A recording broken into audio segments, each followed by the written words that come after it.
On va commencer notre intervention avec Sylvain Tessier qui va nous entretenir de marketing en temps de relance. Donc, Sylvain, la parole est à toi. Bienvenue tout le monde. Merci d'être là après un long week-end. Sans que ce soit en tant que tel ma spécialité, je vous dirais d'emblée, la première chose, je pense qu'il faut travailler souvent dans une...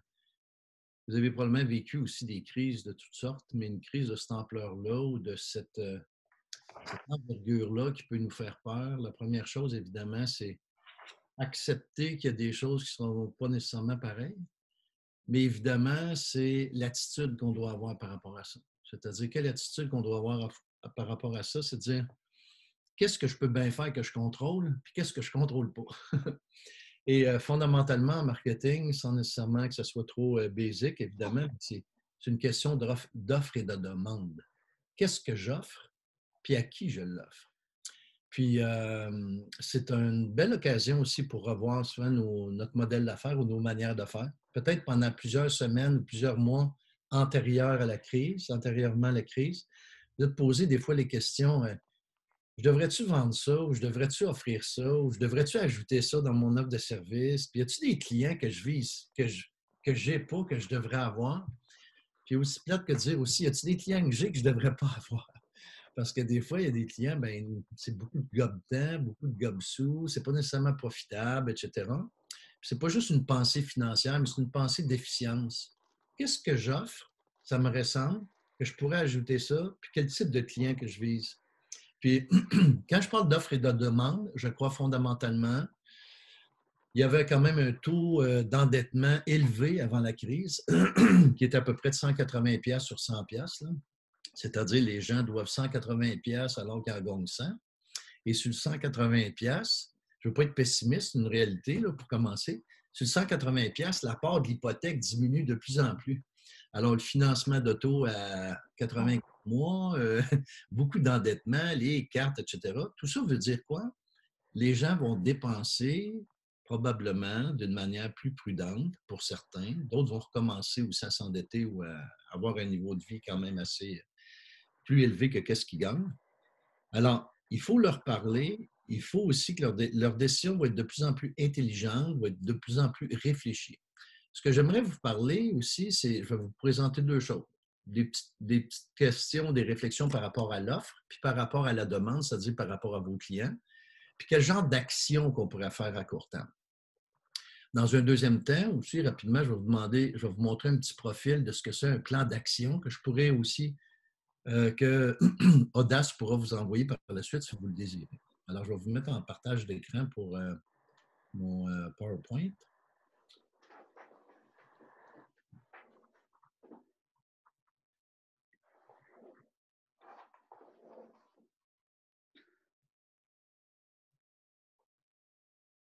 Oh.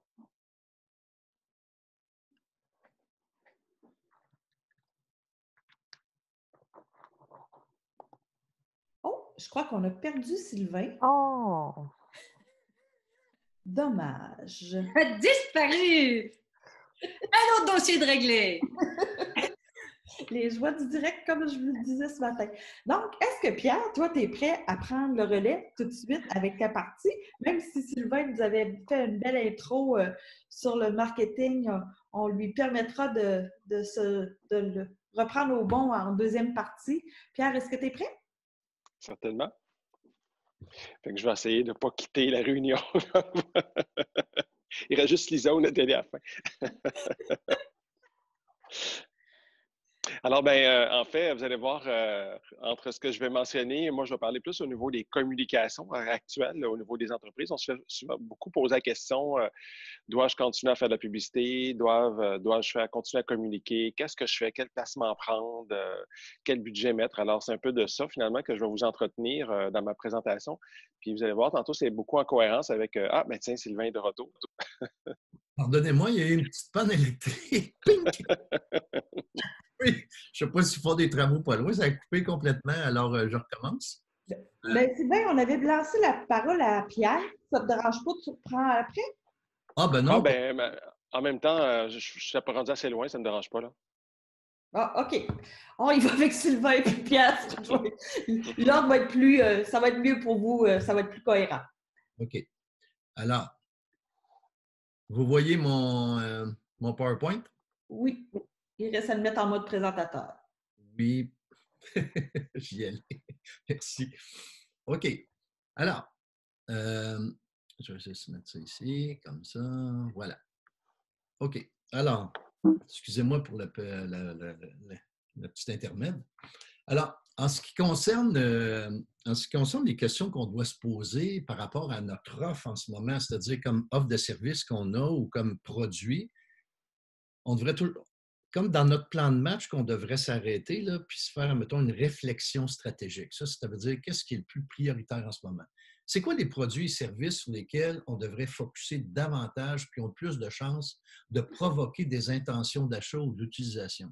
Vous avez probablement dans ce que vous offrez des choses qui sont plus populaires ou où la décision d'achat peut être plus rapide. Alors ça, c'est la question sur laquelle on se dit quels sont les produits où est-ce que j'ai plus de chances puis que dans un sens, je devrais pousser davantage. Autre question qu'on devrait se poser, c'est quoi les améliorations que je pourrais apporter dans mon offre actuelle, ce que j'ai dit en introduction, que ce soit en termes de produits, de services, de manière de faire. Est-ce qu'il y a des choses que je devrais améliorer dans mes manières de vendre, dans mes manières d'offrir mes services, dans l'expérience client que je devrais implanter? L'expérience client, c'est un terme bien à la mode, mais c'est un terme qui existe quand même depuis longtemps dans l'attitude de plusieurs personnes, c'est-à-dire comment je reçois mes clients, comment je fais mes suivis, comment je les accueille, etc., comment je leur explique les choses. Ça, c'est des choses qu'on pourrait aussi améliorer, pas juste en termes de produits et services, mais la manière avec laquelle on les vend ou on interagit avec notre clientèle. Troisième point, en quoi nos produits et services ont une différenciation versus les autres? Pierre va probablement en parler, là, mais l'aspect différenciation est important. Est-ce que c'est un MeToo? Est-ce que c'est exactement la même chose que les autres ou j'ai quelque chose de différent comme produit et service? Ça peut être aussi dans la qualité, dans l'ambiance ou dans l'attitude que vous avez. Ça peut être la durée de vie du produit, ça peut être le service que vous offrez. Ça, cette différenciation-là demeure un des fondements en marketing, quelles que soient les époques, quelles que soient les plateformes dans lesquelles on les vend. C'est soit qu'on est le moins cher, soit qu'on a une différenciation quelque part. Et ça, il faut le définir dès le départ dans notre entreprise, que ce soit dans les services ou dans les produits. L'autre question qu'on ne s'attarde pas souvent, on est dans les opérations, on s'occupe de nos affaires, puis des fois, on ne regarde plus ce qui se passe ailleurs, ce que les autres font. Quatrième question, c'est qu'est-ce que les autres offrent que vous n'offrez pas, puis devriez offrir? Et il y en a dans des clients que je vais desservir, des fois, je m'aperçois qu'ils ont perdu le beat de leur industrie. Ils ne savent plus où ça s'en va. C'est quoi les tendances? En fait, c'est ça. C'est quoi les meilleures tendances, les tendances actuelles? Qu'est-ce qui s'offre davantage dans le marché et que vous devriez offrir dans un sens? Qu'est-ce que vous devriez aussi offrir que les autres n'offrent pas? Parce que ça se peut aussi que vos concurrents n'offrent pas certaines choses, que si vous l'ajoutez, ça va améliorer votre situation en termes d'entreprise. Une question qui est plus difficile parfois, c'est qu'est-ce qu'on ne devrait plus offrir? On offre des choses qui ne sont pas rentables, on offre des choses que ça prend du temps, c'est pas vraiment utilisé, même si c'est connu. Même si les clients le connaissent, c'est de moins en moins populaire ou ils l'offrent ou ils achètent ailleurs ou ils utilisent d'autres services ailleurs. Alors ça, c'est une question qu'on devrait se poser pour faire du ménage dans notre offre. Septième question, c'est par rapport à ce que vous offrez, avez-vous une idée claire du profil ou la trace des clients? Ce qui s'appelle une base de données.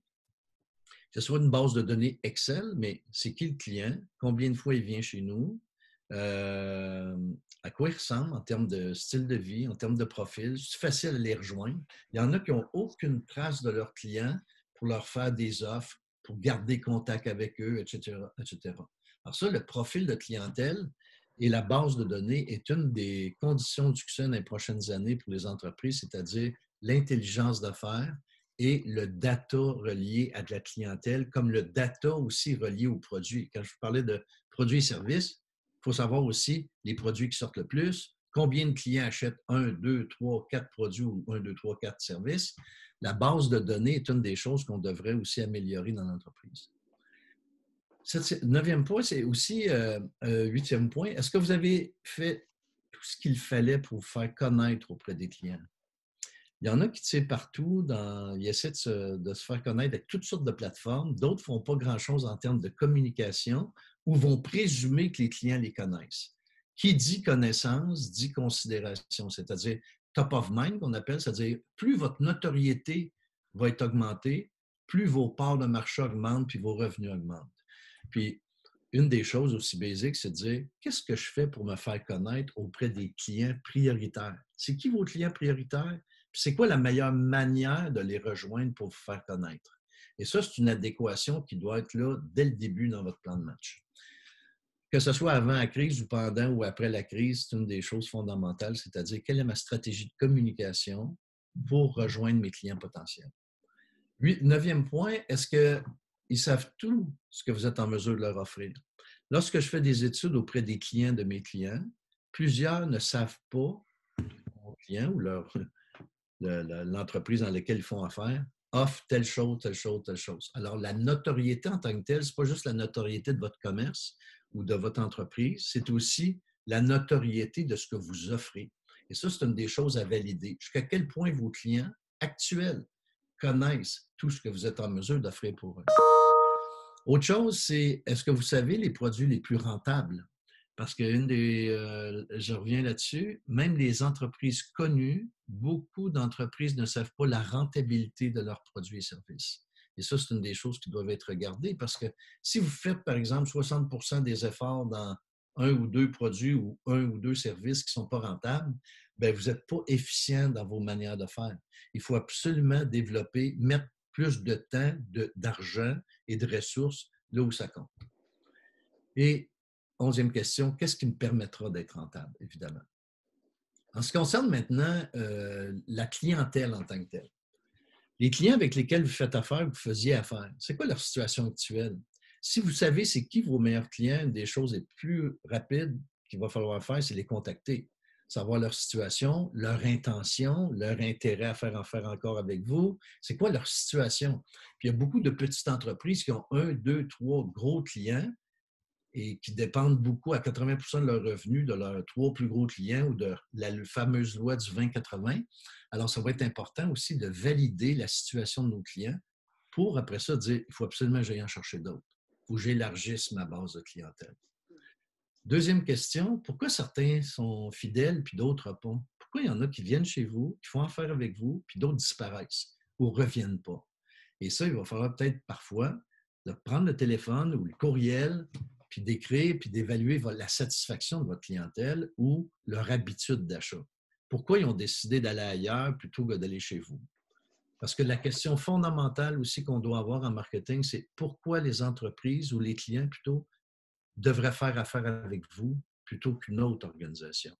Toute la stratégie marketing doit être articulée autour de cette question-là. Pourquoi moi plutôt que les autres? Alors, ça, c'est une réflexion qu'on doit avoir. Qu'est-ce que recherchent vos clients avant tout comme premier motif de faire affaire avec une entreprise comme la vôtre? Est-ce qu'on fait tout ce qu'il faut pour être en ligne avec ça? Quelles sont leurs conditions d'utilisation de nos services? Les conditions d'achat de nos produits? Est-ce que c'est la proximité? Est-ce que c'est l'ambiance? Est-ce que c'est le service? Est-ce que c'est l'exclusivité? Allez chercher les motifs d'achat pour après ça organiser votre structure de communication et de votre offre en fonction de ça. 4e question, est-ce qu'on a la meilleure manière de les rejoindre? Parce qu'il y en a aussi qui partent des pages Facebook, mais ce n'est pas nécessairement les clients vont aller là-dessus. D'autres, c'est sur LinkedIn. D'autres, ça va être aussi un affichage sur le bord de la route qui fait en sorte qu'il y a beaucoup d'intercepts puis que les gens arrêtent. C'est quoi la meilleure manière de rejoindre votre clientèle? Comme je disais tantôt, c'est une adéquation qu'il faut qu'il soit top, c'est-à-dire mes clients, je les connais, je les comprends, je connais leurs habitudes et je sais comment les rejoindre. 5e question, c'est quelle est votre promesse? C'est quoi la promesse que vous formulez auprès de ces clients-là? C'est quoi la promesse que vous allez leur donner pour les prochains mois, les prochaines années? Qu'est-ce que vous leur promettez? Est-ce que vous leur promettez une offre en ligne avec leurs attentes? Est-ce que vous leur promettez une attitude client et puis une expérience client fantastique, mais que ce ne soit pas juste un slogan, mais aussi des manières de faire? Ça veut dire même former le personnel que vous avez, que ce soit du temps partiel ou autre. Ça se peut que ce soit aussi pas juste une promesse, mais des principes que vous allez mettre en pratique. Et ça, c'est un des points importants aussi à faire vivre vos clients. 6e question par rapport à nos acheteurs, c'est qui les influence? Parce que les acheteurs et les utilisateurs, en tant que tels, pour ceux, mettons, qui ont des vendeurs ou qui sont eux-mêmes un vendeur plancher, par exemple, c'est le 5e rang aujourd'hui comme influence le vendeur. C'est mes amis, ma famille, mon travail, Facebook, c'est ce que pense aussi une leader d'opinion que je vais aller voir sur son blog. C'est ça qui est important. Alors, il faut savoir que vos clients, qu'est-ce qu'ils influencent? Puis, est-ce qu'on est en ligne avec aussi ce que pensent ces influenceurs-là? Alors, quand on dit de revoir un modèle d'affaires, ça, c'est une approche développée, même s'il y a énormément de détails là-dessus, mais juste pour résumer, à qui vous vendez, à qui vous devriez vendre? Ça, c'est la première question stratégique. Qui sont mes clients actuels? Et si vos bases de données ne sont pas là, il faut quand même faire un profil de votre clientèle, puis le bâtir, ce profil-là. L'autre élément, c'est de dire à qui je devrais vendre ou offrir mes services. Ça, c'est établir le type de client qu'on vise. Ensuite, c'est ma stratégie pour les approcher ou les attirer. Peut-être c'est du outbound qu'on appelle. C'est vous qui allez vers les clients, qui les contactez, qui les approchez. Mais ça se peut aussi que ce soit de l'inbound, votre site Internet, votre référencement sur le web, etc., etc. Alors, il ne faut pas juste savoir à qui on vend, mais comment on va les rejoindre, comment on va les attirer, c'est-à-dire, est-ce que vous avez une bonne stratégie pour être sur le radar? 3e point, c'est beau qu'ils vous voient, mais est-ce que vous êtes convaincant? Est-ce que c'est convaincant votre offre? Ce que vous leur promettez, quand je dis formuler une promesse, formuler les avantages de faire affaire avec vous, bien ça, c'est convaincre un client, avoir l'argumentaire, avoir les mots, avoir la communication pour convaincre que c'est avec vous qu'il doit faire affaire. 4e point, c'est l'offre que vous offrez. Vous avez peut-être fait aussi pour certains des soumissions ou des propositions ou carrément une offre de prix ou une promotion. Il faut que ça soit aussi intéressant. La job que vous allez vendre ou que vous allez faire ou après la transaction, c'est réaliser la job, c'est faire la transaction en tant que telle. Ça aussi, il faut que ce soit une belle expérience pour le client pour pas que ce soit une déception, ce qu'on appelle une dissonance cognitive ici, c'est-à-dire vous avez bien communiqué, vous les avez convaincus, vous avez fait une offre de prix ou une offre de service qui est super. La job aussi, il faut qu'elle soit bien faite pour que ce soit une expérience positive. Mais aussi, un des points énormément négligés en affaires, c'est qu'on n'assure pas de suivi auprès de nos clients. Dans la mesure du possible, quand on peut le faire, faisons-le. Est-ce que ça va bien? Est-ce qu'ils ont été contents? Est-ce qu'il y a des commentaires à faire pour que ça soit dans un processus d'amélioration continue? Alors, en termes de communication, et Pierre pourra vous en parler, la première étape, ça c'est un modèle en termes de stratégie de communication. La première étape, c'est vous faire connaître. Quelles sont les stratégies pour vous faire connaître? Est-ce que ce que vous dites, ce que vous communiquez, le client va faire en sorte, « Wow, ça m'intéresse d'aller chez vous, ça m'intéresse de faire affaire avec vous. » Ça s'appelle la considération. Parce qu'on peut faire ce qu'on a, on peut être connu ou avoir des bonnes stratégies pour se faire connaître. Mais aussi, il faut être considéré. 3e point, c'est de devenir préféré dans la tête du monde. Puis peut-être avant la crise, vous étiez 2e, 3e fournisseur, 3e lieu avec lesquels ils font affaire ou 3e service ou 2e. Ayez une stratégie pour établir que vous deveniez maintenant les préférés chez vos consommateurs. Puis ensuite, c'est la question de répétition, c'est-à-dire d'avoir une bonne expérience client, que les gens reviennent, gardent un bon contact. Et c'est ça un modèle de communication qui fonctionne. Beaucoup d'entreprises mettent trop d'accent ici, mais pas ici. C'est-à-dire que ce n'est pas juste l'achat ou l'utilisation d'un service la première fois qui est important, c'est la réutilisation puis le réachat. Alors, comme action en résumé, ça c'est des idées. Contactez vos clients pour valider leur intention, leur intérêt. On part d'où? Là? On part-tu avec une organisation que, oups, j'ai la moitié de mes clients que ça ne va pas bien, puis il va falloir que je travaille fort pour aller en chercher d'autres? Est-ce qu'on pourrait offrir une promotion sur l'ensemble de vos produits ou services pour susciter une action puis une intention de vos clients? Est-ce qu'on devrait ajouter ou retirer des produits ou services non rentables ou en baisse d'intérêt chez les clients? Maximisez vos réseaux sociaux ou votre réseautage. Faites-vous connaître auprès des gens qui influencent les décisions.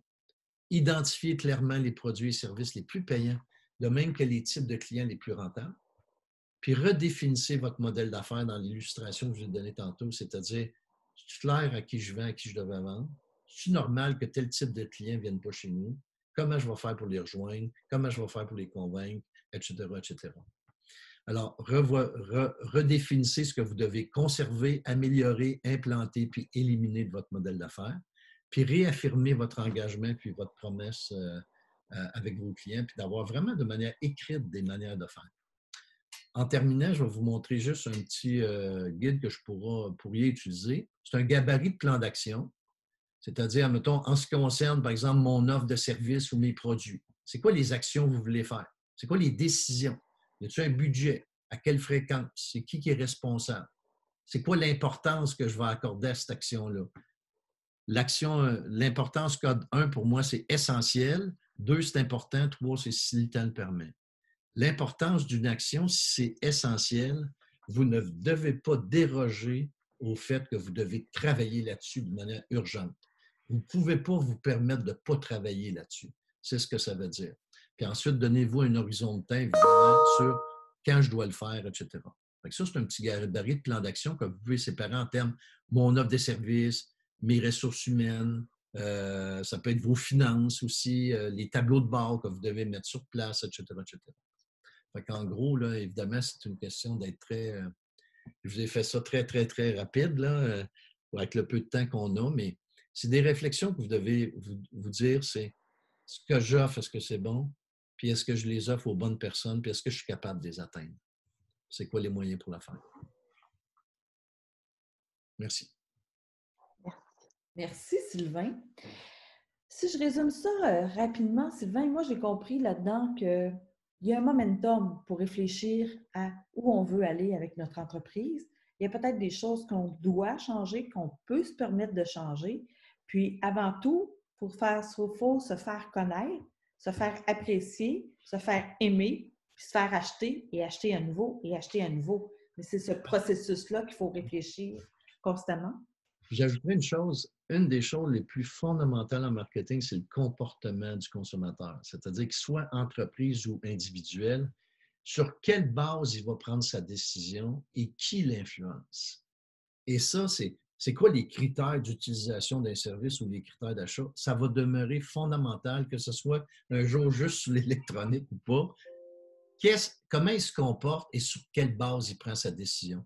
Et si on est juste collé dans nos opérations et on ne se colle pas aux acheteurs ou aux utilisateurs pour essayer de comprendre, là, on passe à côté d'un modèle d'affaires. C'est très psychologique aussi le marketing. C'est un comportement d'achat. C'est des influences. C'est beaucoup de choses. Pas juste économique ou le cash qu'il y a. C'est qui l'influence. Merci beaucoup, Sylvain. Maintenant, je n'avais pas de questions dans le chat. On peut passer tout de suite à la partie de Pierre ou s'il y a quelqu'un qui veut poser des questions, qui veut intervenir tout de suite, vous pouvez lever la main, je vous vois. Sinon, on va passer tout de suite à la partie Pierre Vallée, puis on pourra revenir avec des questions générales à tout le monde par la suite. Donc, Pierre, je te lance la parole à l'instant. Il y a une question auprès de Suzy. Bien, je voulais juste dire quelque chose. J'ai entendu quelque chose cette semaine, puis ça m'a comme fait réaliser. C'est Sylvain Boudreau, je ne sais pas si vous le connaissez, c'est un conférencier vraiment super important, tu sais, le mois Inc. puis tout ça. Puis il m'a dit quelque chose parce que moi, je me sens toujours en bon, tu sais, il me semble que je fais des choses, je réfléchis à des choses, puis tout ça, puis je me sens comme tout le temps, en tout cas, je pensais être en action, puis lui, il a dit quelque chose qui m'a comme fait réaliser, attention, d'être en action plutôt qu'en mouvement. Tu sais, en mouvement, c'est vraiment quand on réfléchit les choses, puis après ça, c'est de prendre des actions. Puis M. Sylvain l'a dit souvent, prenez des actions pour le faire. Fait que, tu sais, puis je me dirige ça à moi aussi. Il faut vraiment, je pense, prendre l'action de notre réflexion, tu sais. De pas juste dire, ah, ça serait le fun si je fais ça. Mais là, tu sais, je pense que moi, en tout cas, mon leitmotiv de cette semaine, ça va être vraiment de mettre des actions au lieu du mouvement, là. C'est ça que je voulais dire. Non, mais je trouve que c'est un point important parce que il y en a qui vont tirer partout. Ils sont très, très, très, très. Tu sais, c'est comme, excuse-moi, il y avait des super balles. Oui. Tu lançais ça, puis ça rebondissait partout. Il y a des gens qui sont comme ça. Mais si ta réflexion sur tes priorités stratégiques sont claires, là, tu vas t'activer sur quelque chose qui est essentiel. Mais si une réflexion, puis on est juste dans les opérations quotidiennes, on peut bouger beaucoup. Mais en tant que tel, on n'a pas un focus sur lequel on a défini dès le départ. Et ça, c'est fondamental. Ça. Merci. Merci à toi, Suzy. C'est un excellent commentaire que tu viens d'apporter. Un beau moment de réflexion, de précision important. Maintenant, Pierre Vallée, à votre tour. Merci, Nathalie Sirois. Alors, je vais juste reprendre rapidement mon intro de tout à l'heure. Alors, on va voir dans mon cas, en tout cas, je mentionnais, beaucoup de gens me posent des questions, savoir est-ce qu'on doit continuer à communiquer, si oui, comment. Alors, on va voir un peu plein de liens qu'avec Sylvain a mentionné en termes de connaissance de clientèle, parce que la communication, finalement, c'est le premier prérequis, c'est de bien connaître ses clients. Alors, on va voir un peu, je vais partager mon écran, puis on va faire le tour.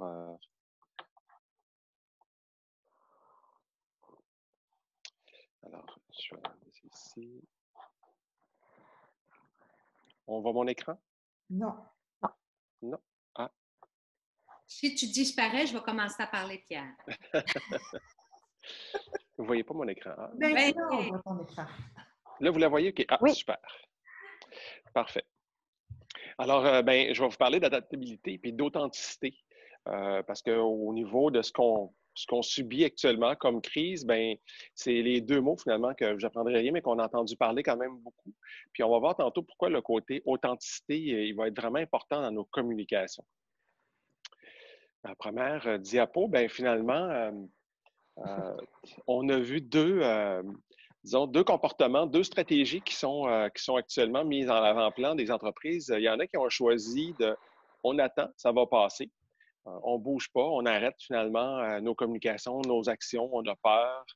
Puis, alors, ça, c'est une stratégie qu'on a vue, puis ce n'est pas nécessairement également unique, là, vous allez voir tantôt. Puis, tu as l'autre stratégie qui est justement, il y a une problématique, on a un défi, on va le surmonter, on va y faire face. Puis, c'est un comportement, je vous dirais, qui est quand même assez naturel.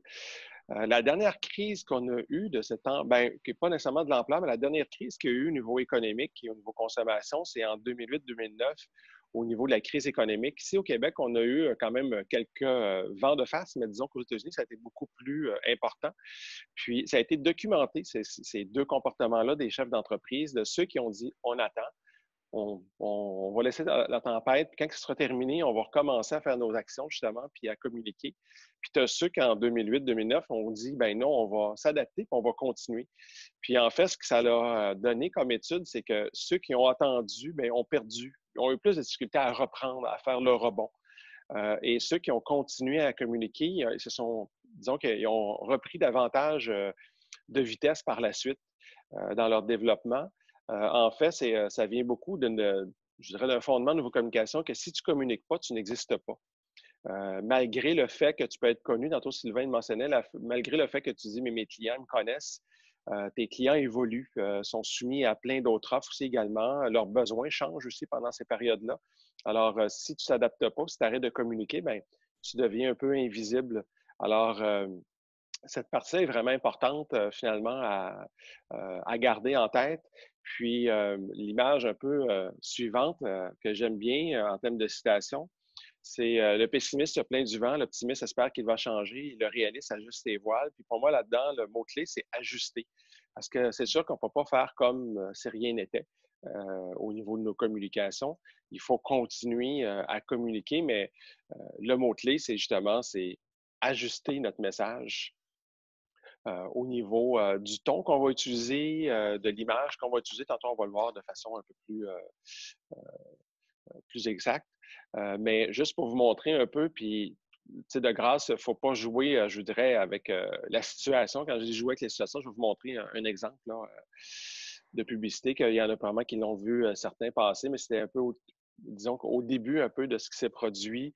Le propriétaire s'est excusé, il a fait des messages radio pour s'excuser, il l'a manqué, là, on peut se dire.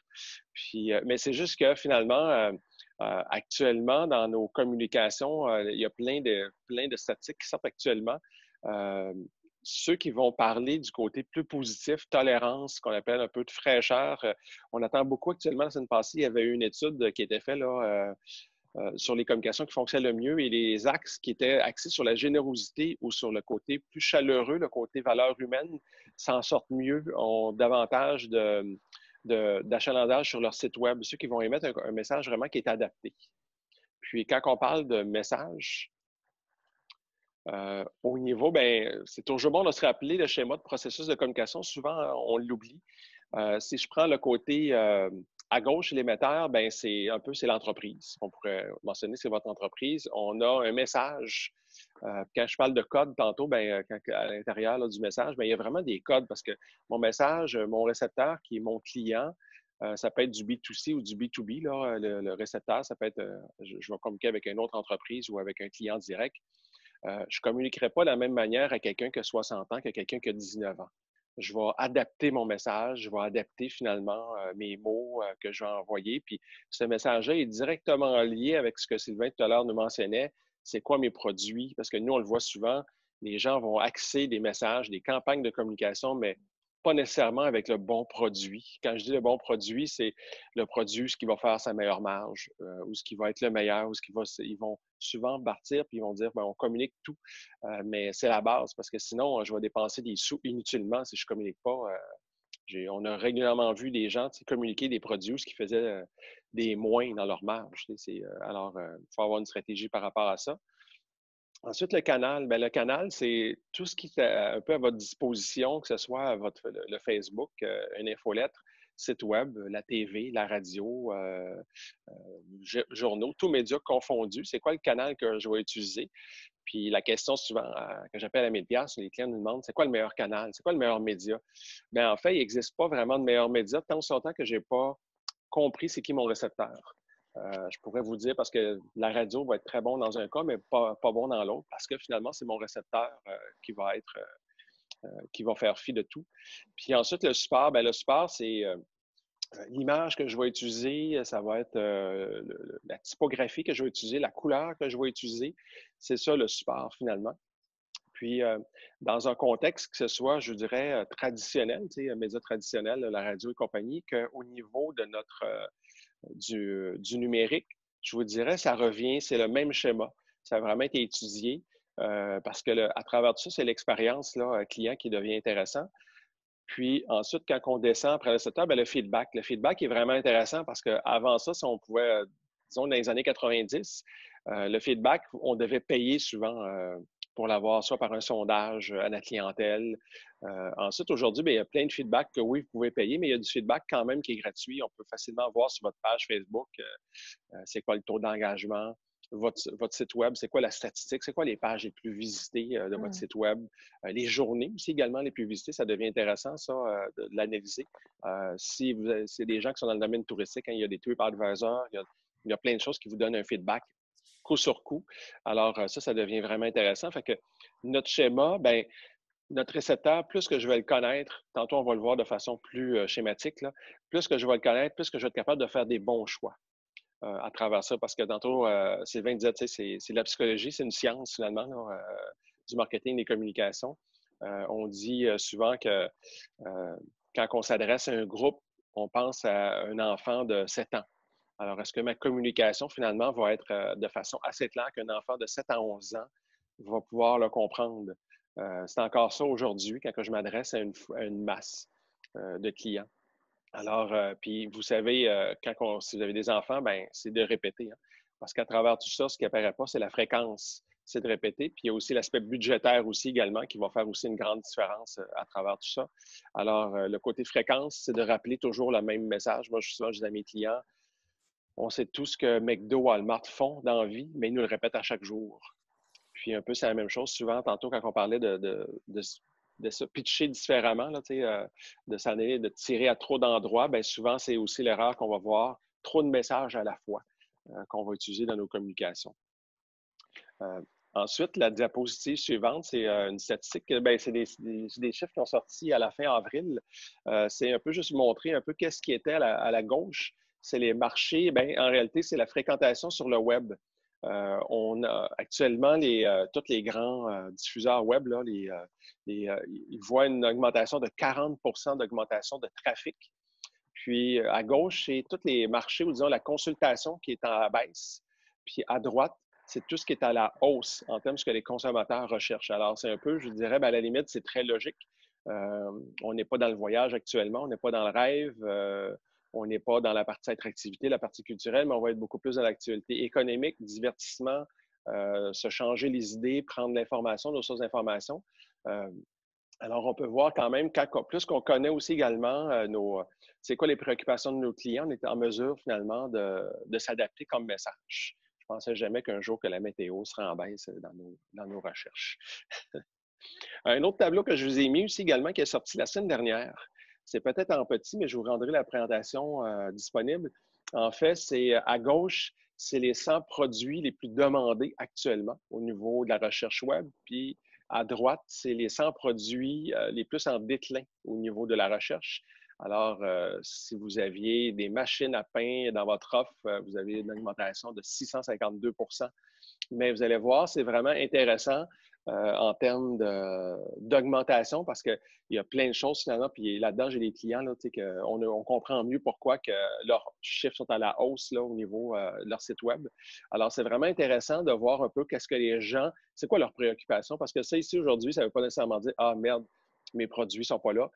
C'est plus que ça, on peut y faire une lecture différente qui est de dire c'est quoi que les gens, finalement, recherchent? C'est quoi la sécurité? On voit beaucoup là-dedans de recherche de sécurité, que ce soit la sécurité alimentaire, la sécurité financière. De l'autre côté, tout le côté non essentiel est beaucoup plus, finalement, à la baisse. Ça, je ne veux pas les passer les 200. C'est vraiment juste pour vous montrer que ça devient vraiment intéressant en termes de comprendre la partie préoccupation de nos clients. Puis, un schéma ici qui va vous aider, c'est en fait, mon petit personnage au centre, c'est ceux qui sont pas qui connaissent moins le persona. Le persona, un peu, c'est une représentation, on pourrait dire, schématique de vos clientèles types. Vous pourriez avoir jusqu'à 2, 3, 4 personas différents parce que si vous dites, moi, j'ai des femmes de 50 à 55 ans qui est peut-être ma clientèle, une clientèle importante chez nous, ben à ce moment-là, on le fait avec eux autres. Puis si vous dites, moi, j'ai aussi, mettons, des hommes de 40 ans, mais ça peut être des fois, pas nécessairement juste par rapport à l'âge, parce que souvent on entend ça, mais ça peut être tout simplement de dire, moi, j'ai des travailleurs qui viennent chez nous, mettons, manger dans mon restaurant, qui venaient. Bien, ça peut être aussi un persona. En fait, notre persona, c'est de comprendre un peu ce qu'il pense et ce qu'il ressent. Alors, actuellement, c'est quoi qui lui trotte? Tantôt, on voyait nos tableaux, là. C'est quoi qui est la préoccupation pour lui? C'est quoi ses ressentiments? Tantôt, je parlais de ressentiment au niveau des générosités. C'est sûr qu'actuellement, cette partie-là va vraiment être... Les gens ont besoin de sécurité.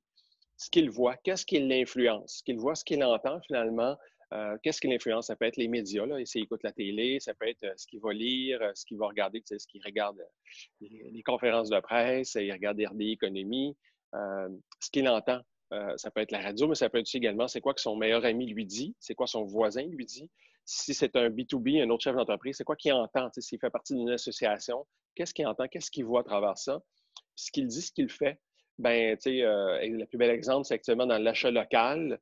On parle beaucoup de ça. On met beaucoup d'efforts là-dessus, mais est-ce qu'il le fait? Ça va être intéressant de voir son comportement, ce qu'il va accepter des fois de payer un peu plus cher. Est-ce qu'il va accepter le côté... ben, c'est ça, on dit souvent les bottines suivent les babines. Ben, un peu, c'est ça. C'est de voir ce comportement-là qui va changer. Puis à l'extrême droite, ben, c'est ses souffrances, ses gains. Ses gains, c'est ses besoins aussi, c'est ses désirs. Alors, qu'est-ce qui le fait souffrir actuellement? C'est quoi ses gains au niveau... qu'est-ce qu'il cherche, lui, à faire actuellement? C'est quoi qu'il aimerait améliorer dans sa vie?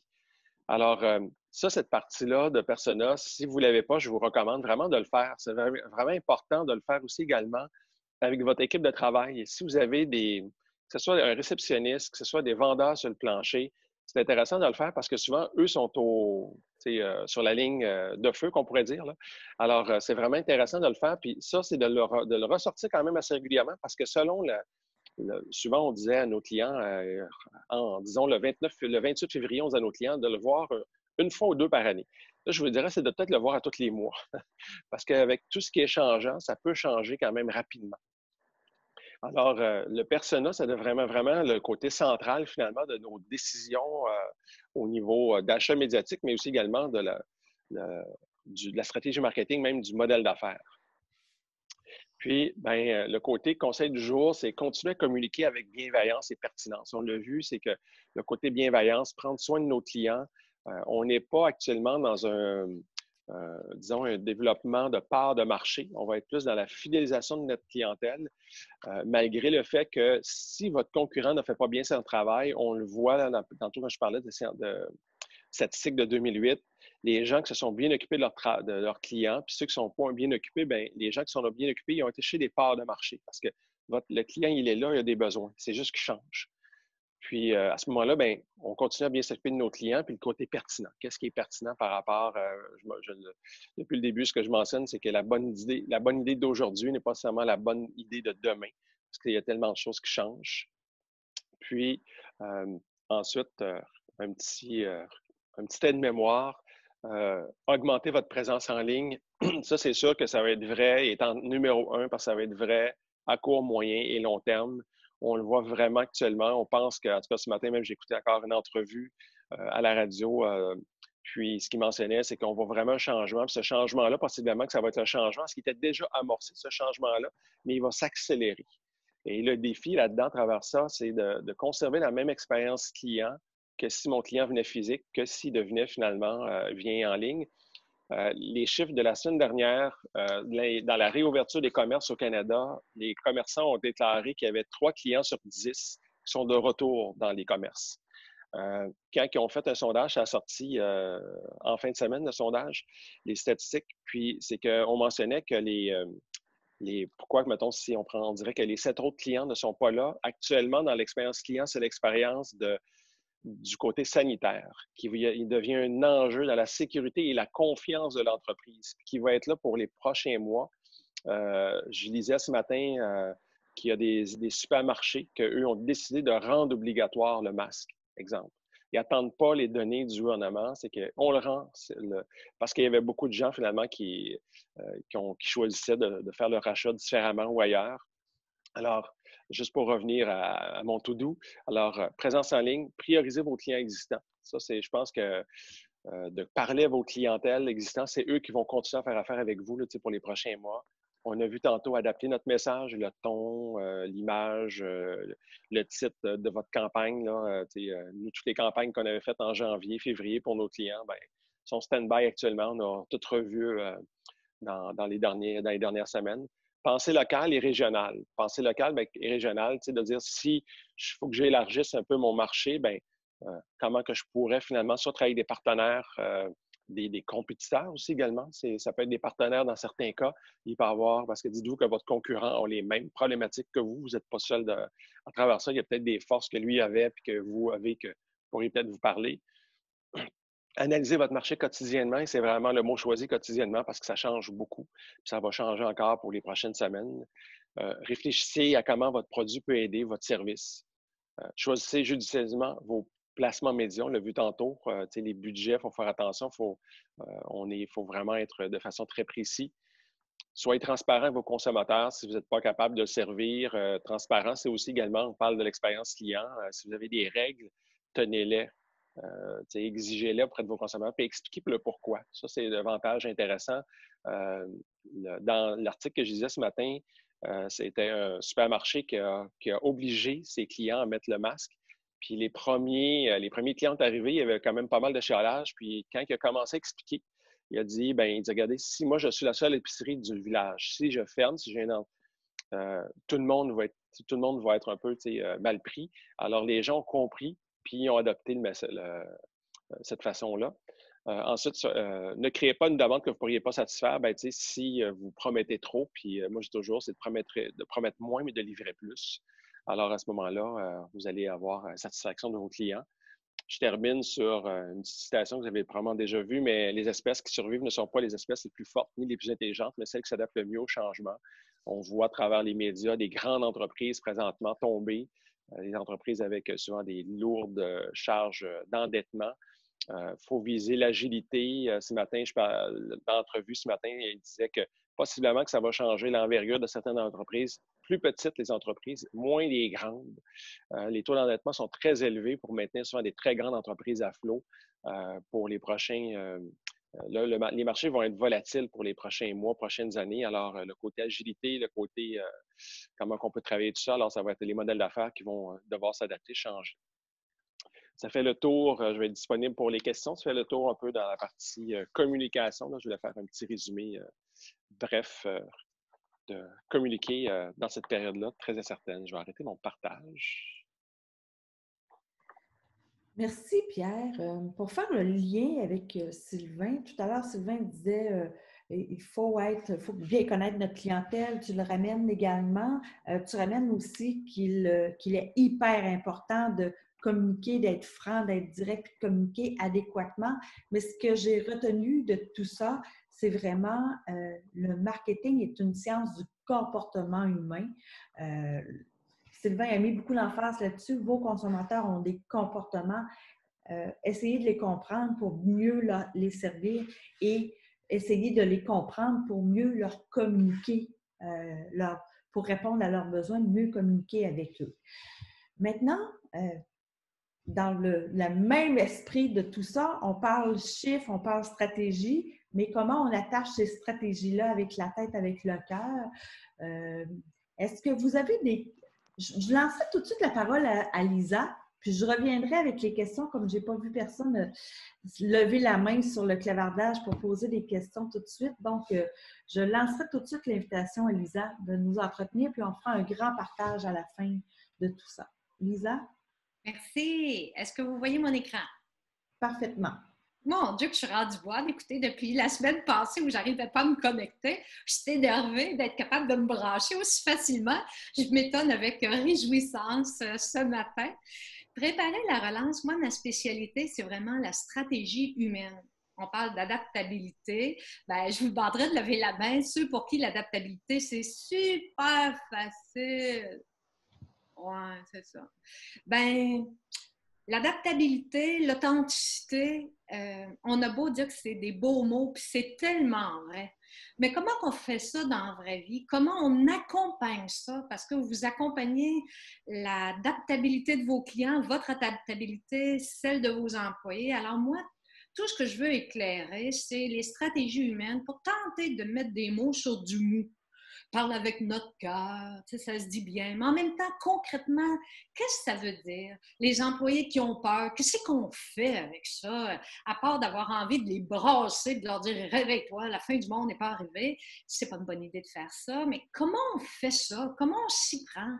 Moi, je gère les crises, mais je gère la mobilisation puis le climat. C'est surtout cet angle-là de mou que je vais tenter de mettre en mots de façon imparfaite, mais avec tout mon cœur et mon énergie. Alors, la première chose à se poser comme question par rapport à la relance, il faut avoir envie de la relance. Donc, il faut à tout le moins se poser la question, comment je peux tirer profit de la crise pour avoir un impact positif qui amène à l'évolution de votre organisation plutôt qu'à une régression ou un statu quo? Il y a des fois, pour être capable de s'adapter, comme disait Pierre, des fois, ça nous demande nous-mêmes de se pousser un peu. Puis Sylvain disait aussi de refuser cette espèce de statu quo-là, parce que si on a le wait and see, je pense que c'est peut-être Pierre qui le disait, d'attendre de voir qu'est-ce que ça va donner chez les autres, bien, le train va déjà être en marche. Comment je vais faire? Mais si ma peur me maintient là-dedans, est-ce qu'il y aurait une façon dans mon esprit de me poser la question, comment je pourrais avoir un impact positif pour moi, pour mon monde, pour être capable d'avancer? Une des choses importantes à ne pas perdre de vue dans la relance, c'est qu'on essaie de dire l'après-COVID. Mais Henri Rousseau avait écrit vraiment un article extraordinaire dans la presse du 27 avril dernier. Il disait « Ne pensez pas l'après-COVID, mais l'avec-COVID ». Quand Pierre tantôt parlait de la sanitation, ça veut dire que si vous n'avez pas, je l'ai dit la semaine passée, je le redis, puis sa répétition, c'est toujours bon. Des fois, ils disent que ça prend 8 fois, hein, puis que juste à la deuxième fois. Je me lâche lousse. Si vous n'avez rien sur votre site pour rassurer la clientèle au niveau de la sanitation dans un message tout simple, bien, je pense que c'est une erreur. C'est une action pas chère, prometteuse. Les gens qui ont peur, Pierre, tantôt, disait 3 sur 10 reviennent, puis une partie des 7 autres sur 10, c'est parce qu'ils ne sont pas certains au niveau des mesures de sanitation. Alors, pouvez-vous afficher quelque chose? Pouvez-vous écrire quelque chose? Pouvez-vous dire quelque chose? Trouvez votre moyen. Mais on est dans l'avec-COVID, puis il n'y a pas de vaccin. Et je vous le dis, sous le couvert de l'anonymat, j'ai beaucoup de gens qui me disent « Lisa, j'ai peur de mourir. » savez, la peur, ce n'est pas nécessairement l'ordre du rationnel, c'est de l'ordre de l'émotionnel. Et si on n'est pas capable de gérer cette peur-là, ben, à prendre l'amplitude et on est pris avec au quotidien. Donc, aider les gens à vivre leur peur, c'est aussi considérer ça dans votre plan de relance. Là, vous pouvez dire, ben là, il me semble que ce n'est pas ma job, ce n'est pas mon modèle d'affaires. Non, non, vous travaillez avec des humains. Moi, je vous dis, c'est la stratégie humaine. Donc, si vous avez des gens qui ont peur, dans votre stratégie, qu'est-ce que je fais pour sécuriser l'inquiet qui ne sort même pas de la maison? Hier, j'étais dans le Vieux-Québec, je prenais une marche, j'ai filmé à 5 reprises parce que j'ai dû croiser une dizaine de personnes. Je suis dans le Vieux-Québec, il faisait super beau. Pourquoi? Probablement que la peur fait partie d'eux. Un rappel de ce que j'ai dit la semaine dernière, parce que c'est important pour moi de bâtir sur les mêmes préoccupations, les mêmes priorités. Se rappeler le constat qu'actuellement, on doit prendre des décisions avec 50% d'informations. L'autre 50%, puis je vais beaucoup marteler là-dessus, c'est avec vos valeurs. Vous avez 50% d'informations disponibles pour prendre des décisions. L'autre 50%, c'est vos valeurs. Puis c'est dans l'eau chaude que vos valeurs ont encore plus d'importance. Si vous dites que le respect, c'est important, je reviendrai là-dessus tantôt. Essayez pas d'en passer une petite vite. Il n'y a pas de croche, il n'y a pas de raccourci, il y a juste un chemin droit, il y a juste une ligne droite. Essayez pas de faire une passe-passe parce que demain, quand la poussière sera retombée, on se souviendra de vous dans comment vous avez fait les choses. Donc, attention, on ne voit pas tout. Actuellement, c'est ça qui est inquiétant pour beaucoup de leaders. On voudrait prendre une décision sans risque. Ce n'est pas possible. Alors, vous devrez prendre un certain risque. On y reviendra. Les 3 priorités, je vous les rappelle. La première, s'il vous plaît, ne la perdez pas de vue. Trouvez une certaine sérénité. Un esprit agité, ça ne prend pas des bonnes décisions. Ça prend des décisions.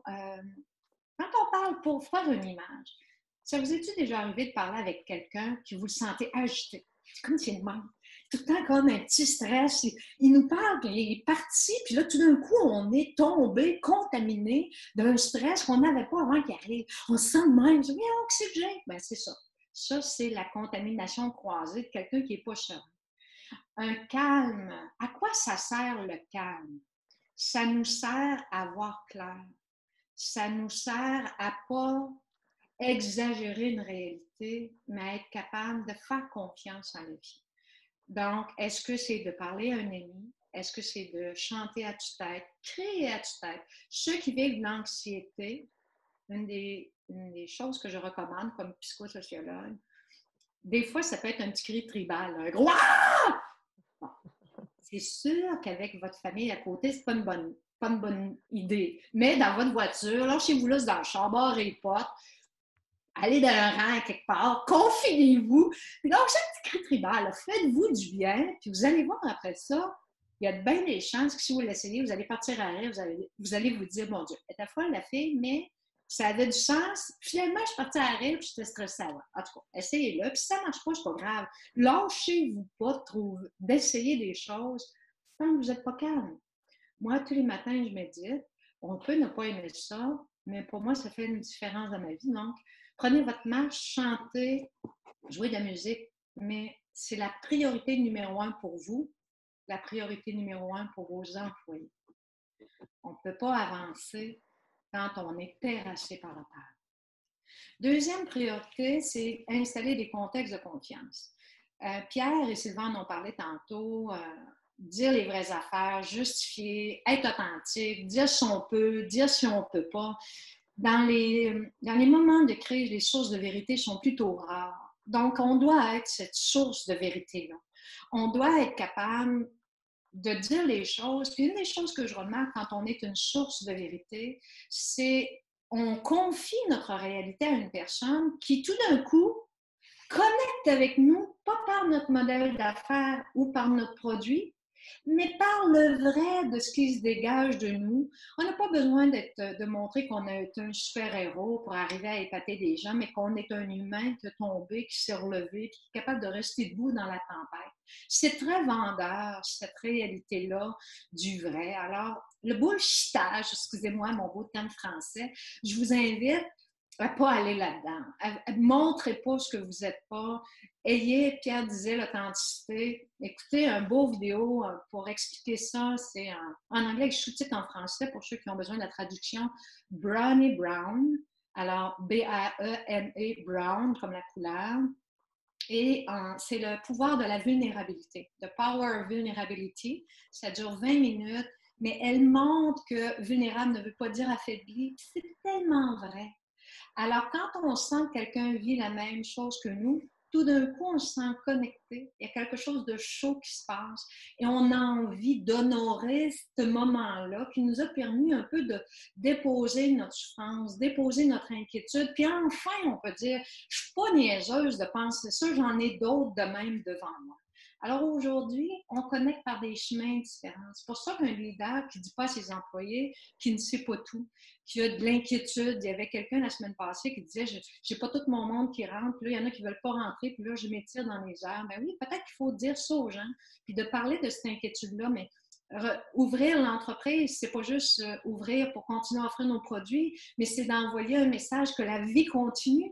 C'est aussi ça, créer des contextes de confiance, c'est aujourd'hui plus que jamais, et ça me réjouit, on a l'occasion d'ouvrir le dialogue sur des vraies conversations. On a des gens en télétravail, mais on va devoir dire c'est quoi la confiance réciproque dans nos yeux à chacun d'entre eux. Comment on va faire ça maintenant qu'on est chacun de notre côté? Alors, on peut ouvrir le dialogue, c'est une belle façon d'installer le contexte de confiance. Alors, évidemment, on a dit qu'il faut gérer et préparer la crise, préparer le plan de continuité. Très important de se rappeler que certaines personnes actuellement ont peur du retour au travail, d'autres ne sont plus capables de rester chez eux et certaines personnes, pour eux, le statu quo, ils sont plus capables, ils sont même prêts à prendre des risques. Alors voilà, je pensais que j'avais oublié ma planche, fait que je vous la lisais. J'ai des gens qui refusent de rester en confinement, même qui disent « Écoute, s'il faut que je meure, mourir de ça ou mourir de d'autres choses. » Ça illustre les divergences. Il y en a qui ne sortent pas, même pas de chez eux, même pas dans la rue pour ne pas croiser des gens. Puis il y en a qui disent « Moi, je fais le partant en arrière. Regarde, si la police vient, ils me pogneront, me donneront un ticket, je suis capable. Plus capable. » Alors, dans les stratégies humaines, tantôt, Sylvain et Pierre ont couvert les 3 stratégies que je vous amène, mais moi, je vais vous montrer comment tout ça danse ensemble sur le plan humain. 3 éléments importants dans votre relance, très importants à ne pas perdre de vue. Le premier point de votre stratégie, c'est de trouver c'est quoi la cible, c'est quoi le sens, pourquoi on fait tout ça. Il y a un beau vidéo de Fred Pellerin avec 4 questions et il disait c'est quoi ton rêve? À quoi tu rêves? C'est une bonne question à vous poser. Dans le monde d'aujourd'hui, essayez de rêver un peu, ça fait du bien à la sérénité. Puis après ça, il disait, c'est quoi ton rêve? Là? Mais la deuxième question, c'est à chaque jour te poser la deuxième question, c'est qu'est-ce que tu as fait aujourd'hui pour ton rêve? Parce que si c'est ton rêve, tu n'as rien fait. Là, il dit, moi, je ne me mêle pas de tes affaires, mais si ton rêve, tu n'as vraiment rien fait. Tu sais, si ça te tient à cœur, faire quelque chose pour la relance, puis que tu ne fais rien pour ça aujourd'hui, un peu. Puis un autre beau vidéo que vous pouvez voir, c'est celui de Simon Sinek. En anglais, malheureusement, pas de traduction, mais « Why Great Leaders Inspire Action ». Et lui, il dit, trouve ce que tu veux faire, ta vision, en répondant d'abord à la question du pourquoi plutôt que du quoi. Le pourquoi, c'est pourquoi je fais ça aujourd'hui. Parce que je crois à quoi? Et quand tu as trouvé ton pourquoi, tu vas amener les gens qui croient la même chose à adhérer à ce que tu vends. C'est aussi une belle façon de créer la relance parce que tu veux lancer un message du pourquoi tu fais ça pour que les gens qui croient les mêmes choses épousent et marchent dans la consommation de ton produit parce qu'ils croient à ce que tu crois. À titre d'exemple, Pierre et Nathalie de Audace ont dit on met l'espoir en place parce que nous, on croit à la bonté, à la générosité, à l'entraide. Alors, écoutez, on avait d'autres choses à faire que d'être là encore aujourd'hui, mais on croit à ce qu'ils croient. Et c'est pour ça que moi, je me joins à eux. Les 2 autres éléments importants, tu as beau avoir un rêve, mais tu le disais aussi, Suzy, tantôt, si on ne fait rien concrètement avec ça, c'est comme... Je m'en vais où avec ça? Je n'ai pas le choix d'aller à droite du triangle dans l'exécution. Là, je veux vous dire de quoi de super important à noter, s'il vous plaît.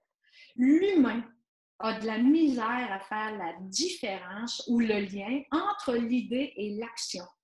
Pour être capable d'amener un employé à comprendre c'est quoi le rêve, c'est quoi qui change dans sa vie, vous devez identifier les nouveaux comportements. Comment qu'on fait ça, ce nouveau projet-là, concrètement? Demain matin, ma routine, elle commence par quoi? Je suis habituée de faire « hop », là, tu me dis qu'il faut que je fasse ça. Donc, attachez-vous aux comportements qui changent dans la routine quotidienne des gens pour que l'exécution soit efficace. Puis, y a-t-il des outils, y a-t-il des moyens? Super important. La troisième bulle, tantôt Pierre parlait de communication. La communication, c'est de l'énergie. Mais il y aura toujours en même temps un lien difficile et important entre c'est où est-ce qu'on s'en va puis la communication efficace. Communiquer, c'est se souvenir d'une autre chose super importante à noter. Je me sens comme à l'école, maîtresse d'école. Alors, les étudiants, notez, s'il vous plaît, ce qu'ici, c'est pas parce que c'est clair que c'est compris. Ça devrait être votre mantra de la prochaine année. C'est pas parce que c'est clair que c'est compris. J'ai une gestionnaire qui me disait, moi, je leur ai dit où je m'en allais, puis le lendemain, ils n'ont rien fait. Bon, bien, deux choses. C'est pas parce que c'est clair que c'est compris. Puis si tu veux être sûr qu'ils ont compris, fais-le avec eux autres. Je le mettrai tantôt à l'écran mais il y a un 4 étapes. Je fais, tu regardes. Je fais, tu m'aides. Tu fais, je t'aide. Tu fais, je regarde. Quand vous faites pas juste avec les mains ou la parole, pas juste avec la tête et la bouche, mais faites-le avec les mains.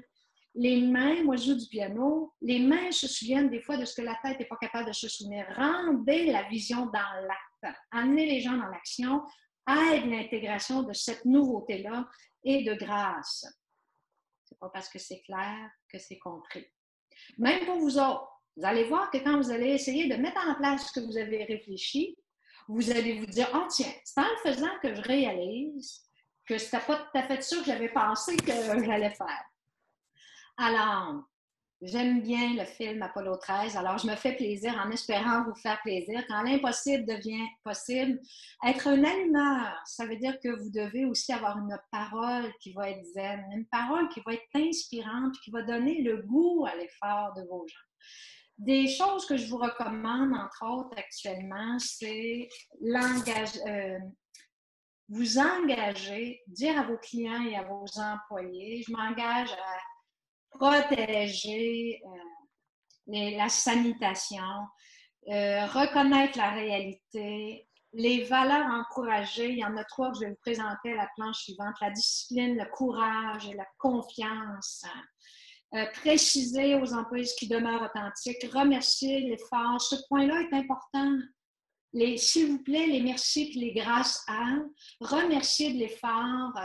C'est super important parce que ça montre aux gens qui sont en train d'y arriver. Hey, c'est beau ce que tu as fait là, mon Dieu. Tu as un pas, c'est le premier, tu as trouvé ça difficile, mais tu l'as fait, je te remercie. En rouge, dans le bas, c'est super important. On parle de la relance, mais ce qui s'accompagne de la relance, c'est le choix d'accepter de vivre un certain niveau d'inconfort. Si vous voulez relancer quelque chose, partir de quoi? C'est comme aller au gym, avoir un beau projet, mais dire, moi, je ne voudrais pas trop sentir ça dans le corps, mon entraînement. Mais je vous dis tout de suite, impossible. Alors, vous devez choisir avec la relance d'accepter un niveau d'inconfort et d'effort. Puis quand votre monde va être dans l'effort, dans l'inconfort, vous leur direz, puis qu'ils vont se plaindre, parce que ça va arriver. Préparez-vous pas à être mal quand ils vont se plaindre, préparez-vous à être heureux quand ils vont se plaindre. Pourquoi? Parce que quand ils se plaignent, qu'ils disent qu'ils sont dans l'effort, dans l'inconfort, qu'ils sont un petit peu perdus, dites-leur, hey, je te félicite. Ça veut dire que tu avances. Tu as lâché le statu quo, tes habitudes, tu t'es lâché louche. Puis là, ça veut dire que tu avances, mais tes repères sont flous. Lâche pas, t'es normal. Plutôt que de dire, bon, elle chiale encore. Je savais qu'elle a chialé, ça marche, elle chiale encore. Voyez-vous, dans l'état d'âme, la sérénité, prenez ça de l'autre bord. La relance, avant de terminer, c'est qui? C'est nous. Si vous ne voyez pas comment vous pouvez avoir votre place dans le monde demain, vos clients ne l'auront pas pour vous. Projetez-vous dans le futur.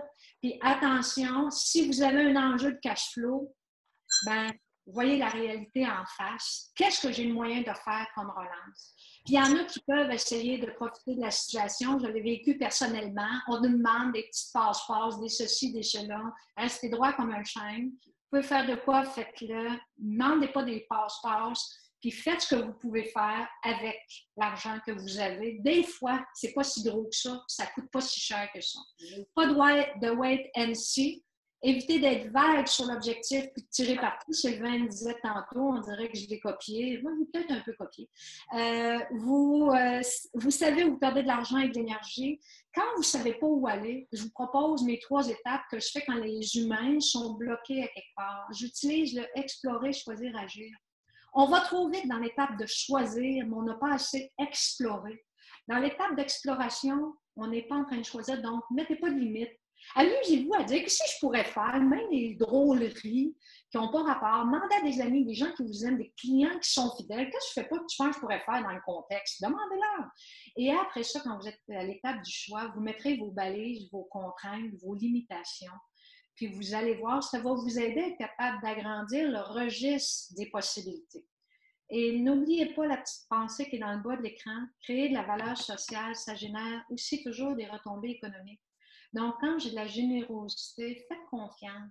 Quand je crée et que je profite pour moi, mais que j'aide les autres à profiter, il va y avoir un retour pour vous. La création de valeur sociale crée toujours des retombées économiques. Perdez-le pas de vue. Donc, acceptez de muscler votre effort. Demandez-vous un niveau d'effort de 4 sur 10. J'aimais beaucoup mon image. C'est pour ça que je l'ai mis. Encore une fois, je me suis fait plaisir. Sortez de votre zone de confort pour entrer dans votre zone d'accomplissement, mais attention, pas entrer dans votre zone de panique avec un niveau d'effort de 8 sur 10. Gardez ça à 4 sur 10. Je ne suis pas scientifique, mais posez-vous la question. Je suis en train de m'étirer un petit peu trop.